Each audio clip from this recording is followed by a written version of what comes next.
বেশ কিছুক্ষণ ধরে এখানে দাঁড়িয়ে দাঁড়িয়ে ওই যে পাখিটা দেখছো ওকে লক্ষ্য করছি। ও লাফিয়ে লাফিয়ে একবার উঠছে নারকেল গাছে, আবার নামছে, আবার উঠছে আবার নামছে, মানে এটা চলছে বেশ কিছুক্ষণ। ব্যাকগ্রাউন্ডে একটা মিউজিক চালিয়ে দিলে মনে হবে নাচছে।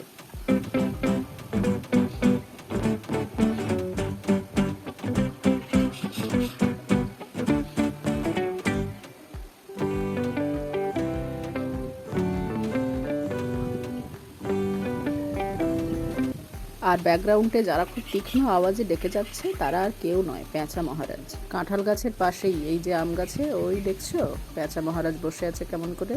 এ অবশ্য হুতুম পেঁচা, রক্ষী পেঁচা নয়, কিন্তু অনেকক্ষণ থেকে আমাকে দেখছে ভালো করে আর উড়ে যাওয়ার প্রস্তুতি নিচ্ছে মনে হয়।